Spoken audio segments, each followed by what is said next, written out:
Sa mga katik vloggers, mga subscribers, bago sa kaluma, mga supporters, mga dumaan, dumalaw at bumisita sa channel, lahat ng mga viewers, secret viewers at silent viewers, magandang araw.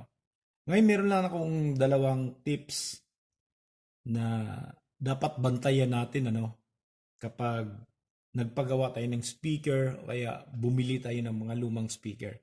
So minsan napakahilig natin bumili ng mga lumang speaker dahil nga ah, may mga speaker lalo na kapag mga branded galing sa mga high-end speakers na iba talaga tumunog kaysa mga generic speaker.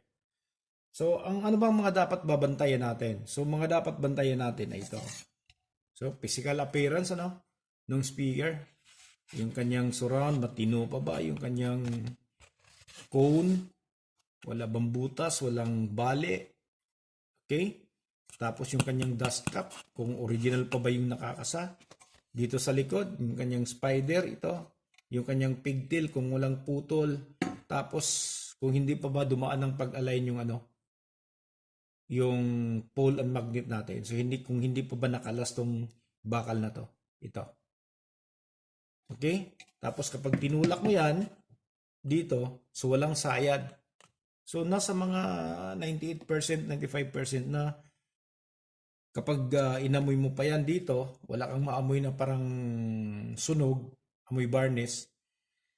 So sigurado ka na matino pa nga yung speaker na bibilhin mo. Pero kapag may mga nakita ka ng mga medyo may mga biyak dito konti, dito, okay, so mag-isip ka na. Okay, tapos medyo bago na yung lumabas na pandikit dito at dito rin, iba na yung dust cap o kaya sira na yung dust cap, mag-isip ka na baka pinalitan na ng voice coil yan. So ano bang, bakit pag-isipan pa natin na napalitan naman ng voice coil? So ito kasi meron dalawang i-check natin kapag napalitan na to ng voice coil. So ito meron tayong voice coil dito, Ito. So meron tayong 18 inches na cone at ito yung kanyang voice coil. Okay? So, sa 18 inches, merong 18 inches na 300 watts, 400 watts, 500 watts. Merong mas mataas, mas marami. Merong 1,000 watts at merong mas mataas pa. Okay? So ngayon, kapag nakabili ka ng lumang speaker na napalitan na pala ng voice coil, kapag nakasaklop na yan dito sa kanyang basket, wala ka ng habol. Kapag tinest yan, tutunog yan. Ang hindi mo alam na yung nakakasapala na voice coil sa loob ay hindi pang 1,000 watts. Malayo sa specs na nakalagay dito. So halimbawa na lang ito kasi yung mga speaker, may mga na nabibili natin, may mga specs nakalagay. So ito mas maliwanag. So halimbawa na lang dito sa mid-range natin. Yung kanyang impedance ay 8 ohms. Yung kanyang wattage ay 40 watts. So pagpalagay na lang natin itong 18 inches natin ay 1,000 watts 8 ohms. Okay? 1,000 watts 8 ohms.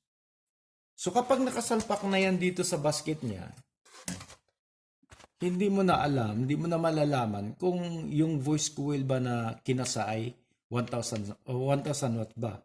Hindi ba 300 watts yung kinasa? Kasi pareho lang naman yung circumference niya eh. Pareho lang yung sukat. Tapos kapag pinatunog, tutunog din naman. So ang habol mo na lang dyan, kapag nakasalpak na siya dito sa kanyang basket, ay sukatin yung kanyang impedance dito. Okay? Kung yung 8 ohms sa speaker mo, kapag sinukat mo dito ay 8 ohms pa rin ba yung lalabas? Baka mamaya iba na yung impedance. Baka mas mataas or mas mababa. Ito ngayon yung nangyayari doon sa ginawa natin. Doon sa last upload natin na Sakura AB 5023 na nasira yung kabilang channel. So nag-home service tayo at nung matapos natin gawin yun, nandun lang yung 4 na speaker. So nandun lang yung 4 na speaker. So pagkakataon na natin i-check kung ano ba dahilan pagkasira noon. So doon, nakikita natin na meron siyang 4 na speaker. So sa bawat channel, gumamit siya ng 2 speaker, 2 box, nakaparallel. So parehong 8 ohms. So dapat 8 ohms, 8 ohms kapag nakaparallel ay 4 ohms. Okay. So yung isang speaker na tiningnan ko, napansin ko, yung kanyang dust cap dito ay tinanggal na siya tapos ikinabit uli. Tapos hindi pa maganda pagkano kasi tabingi yung pagkakat. So tinanong ko yung may-ari kung pinagawa mo yung speaker. Sabi niya hindi. Binili ko yan second hand. Ayun na. Okay, tinanggal ko yung speaker. Tiningnan ko yung spec sa likod. Nung makita ko yung spec sa likod, nang nakalagay doon, kasi nga, ulitin ko, wala na tayong habol sa wattage, ano? Kasi hindi mo naman pwedeng sukatin kung ilang watts dito eh. Yung masusukat man lang dito, yung kanyang impedance. So, ang nakalagay doon, katulad nito. Ayan, 8 ohms. Tapos, nung sinukat ko na, ang lumabas ay 4 ohms. So, ibig sabihin, yung speaker na yon ay hindi na 8 ohms. Yung marka na lang yung 8 ohms. 4 ohms na. Tapos pinaralil niya doon sa isang 8 ohms.